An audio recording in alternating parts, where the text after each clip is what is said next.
बच्चों, चलिए देखते हैं ये प्रश्न। r बराबर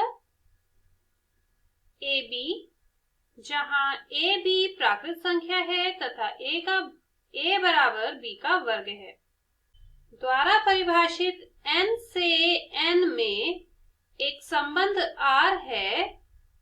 क्या निम्नलिखित कथन सत्य है? यदि a b r में है का तात्पर्य है कि b a r में होगा। इस प्रश्न को करने के लिए हम इसकी मुख्य अवधारणा देख लेते हैं। देखिए यहाँ पे जो n दिया है उसका मतलब होता है प्राकृतिक संख्याओं का समुच्चय। अब ये प्राकृतिक संख्याएं क्या होती हैं? ऐसी संख्या जो एक और एक से बड़ी पूर्ण संख्याएं होती है, जैसे कि 1, 2, 3, 4, 5, 6 और इस प्रकार की अनंत तक जाने वाली ये संख्याएं जो होती हैं, ये है प्राकृतिक संख्याएं। और इसको जब हम इस समुच्चय में लिखते हैं तो ये होता है प्राकृतिक संख्याओं का समुच्चय, जिसको कि हम n से निरूपित करते हैं।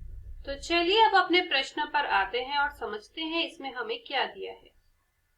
यहाँ हमें एक संबंध r इस प्रकार से दिया है कि इसमें a का संबंध b से होगा। कब? जब a और b दोनों ही प्राकृतिक संख्याएं होंगी। दोनों किस में होंगे? n में होंगे, मतलब दोनों प्राकृतिक संख्याएं होंगी। और साथ ही ये भी दिया है कि इस प्रकार की प्राकृतिक संख्याएं होनी चाहिए कि पहली संख्या दूसरे के वर्ग के बराबर हो। यदि a b r में है, a b r में कब होगा? जब a बराबर होगा b के वर्ग के। ठीक है, तो क्या b a b r में होगा?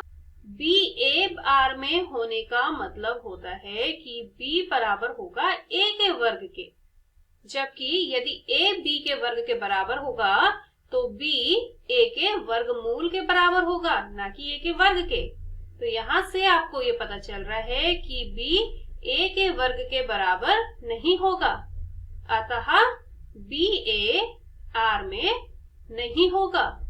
जबकि यहाँ पे दिया है कि b a r में होगा, अतः कथन असत्य है। मैं आशा करती हूँ इस मुख्य अवधारणा की मदद से आपको इस प्रश्न का हल समझ आया होगा। धन्यवाद।